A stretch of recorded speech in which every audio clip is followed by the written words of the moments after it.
Assalamualaikum warahmatullahi wabarakatuh. Perkenalkan, nama saya Muhammad Ibnu Syukri dengan NIM 220301501174. Saya akan membacakan materi tentang bermain dan olahraga, sebuah kajian filsafat. Bagian A. Konsep dasar bermain. Karya klasik Johann Ulrich Homo Ludens 1950.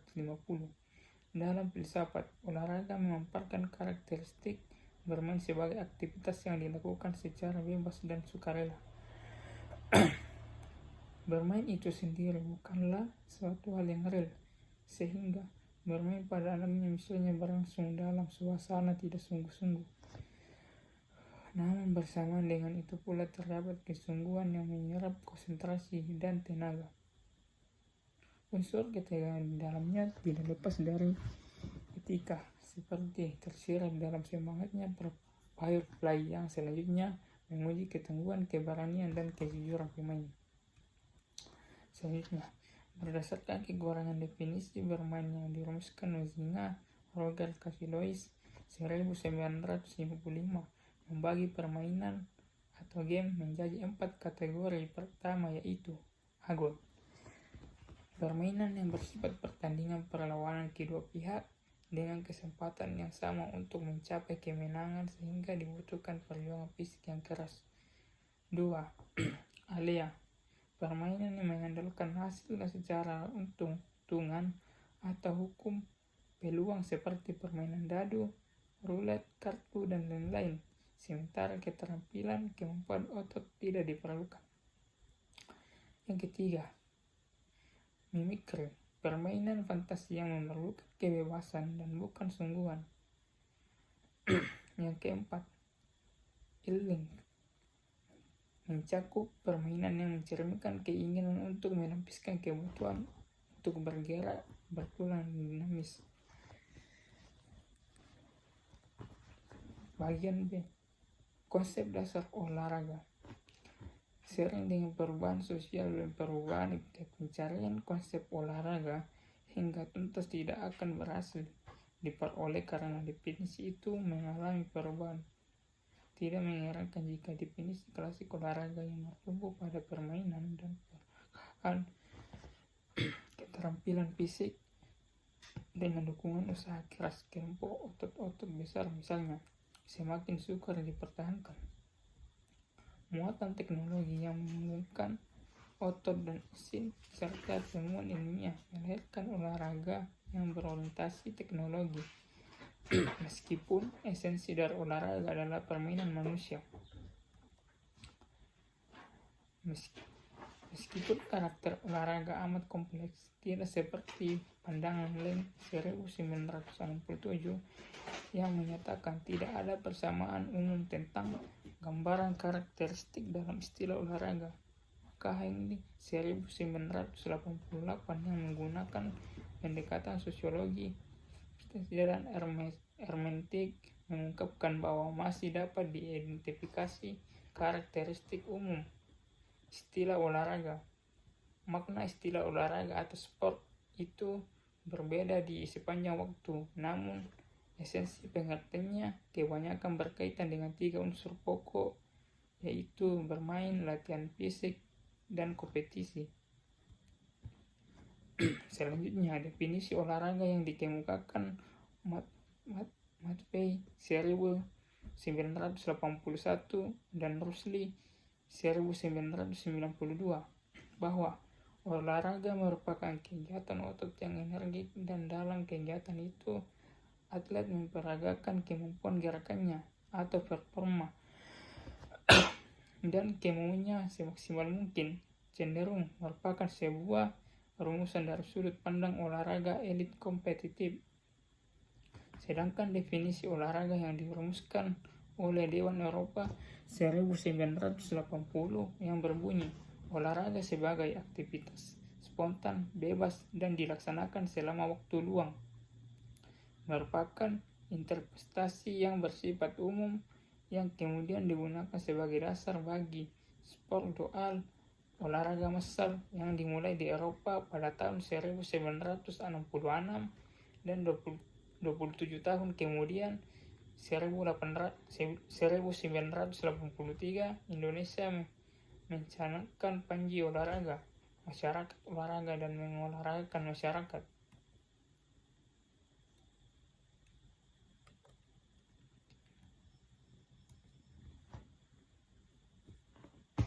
Selanjutnya, sesuai dengan fungsi dan tujuannya, kita mengenal beberapa bentuk kegiatan olahraga seperti A. Olahraga pendidikan untuk tujuan bersifat mendidik. B. Olahraga rekreasi bertujuan untuk bersifat rekreatif. C. Olahraga kesehatan bertujuan untuk pembinaan kesehatan. D. Olahraga rehabilitasi untuk tujuan rehabilitasi. E. Olahraga kompetitif bertujuan untuk mencapai prestasi setinggi-tingginya. Selanjutnya, merujuk kepada uraian Hinckley 1992, beberapa ciri dalam olahraga sebagai berikut. 1. Olahraga sebagai subsistem bermain dengan merujuk ke pendapat Hinckley 1992, esensi dari inti yang paling dalam dari olahraga dibentuk oleh sebuah kriteria, yaitu makna bermain dan permainan. Kriteria paling otentik adalah bahwa kegiatan tersebut didasarkan pada faktor kebebasan dan kesengajaan atas dasar kesadaran pelakunya untuk berbuat lawan dari aktivitas yang bersifat paksaan atau desakan. 2. Gambaran struktural spesifik olahraga. Aktivitas dalam olahraga memiliki perbedaan dengan dunia bermain dan berbeda pula dengan kategori ludik lainnya, atau misalnya permainan faktor kebetulan seperti main domino, permainnya faktor intelektual seperti catur atau teater.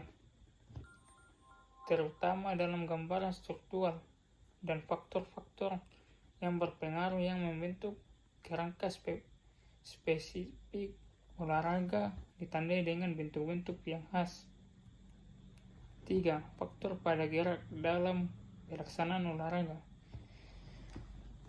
Ciri utama dalam kegiatan olahraga adalah orientasi fisikal. Dalam konteks ini seperti aspek motorik, daya tahan, kecepatan, kekuatan, dan keterampilan yang merupakan unsur inter dari kegiatan olahraga. Karena itu, kegiatan olahraga itu selalu menampakkan diri dalam wujud nyata kehadiran fisik. Peragaan diri secara sadar dan bertujuan disertai dengan penggunaan alat-alat konkret seperti bola, raket, dan lain-lain. Permain sejati dalam olahraga terdiri atas kegiatan lebih menekankan aspek gerak sehingga unsur jasmani menjadi sangat dominan.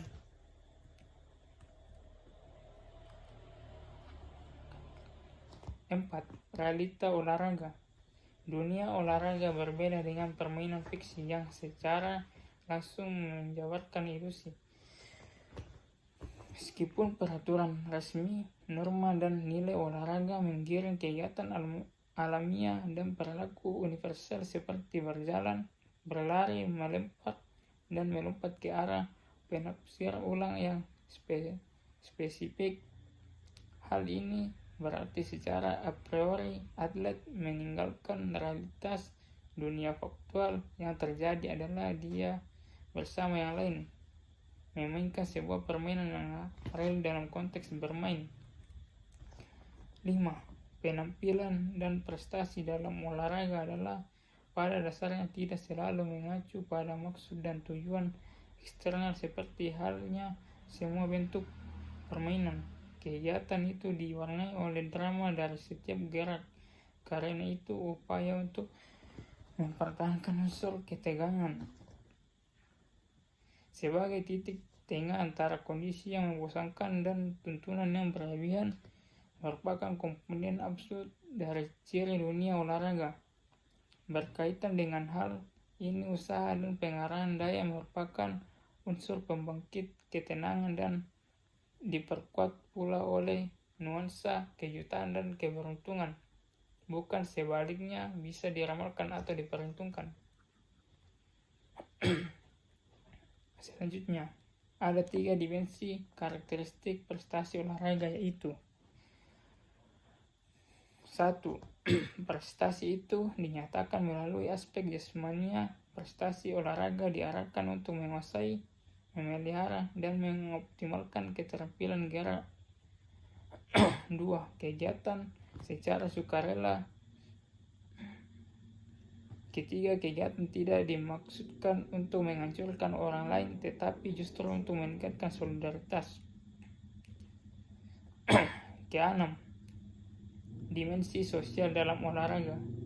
Dunia olahraga dipengaruhi oleh hubungan antara struktur-strukturnya tanpa memandang bentuknya. Lain halnya permainan imajiner yang pada dasarnya memperkenalkan permainan untuk sepenuhnya masuk ke dalam dunia khayalan sendiri. Proses pembelajaran keterampilan olahraga itu berlangsung dalam suasana sosial, meskipun dalam kenyataannya seorang memperoleh kebebasan untuk memilih atau menentukan kegiatan apa yang akan dilakukan tanpa dipengaruhi oleh orang lain. Mungkin itu saja yang saya sampaikan. Assalamualaikum warahmatullahi wabarakatuh.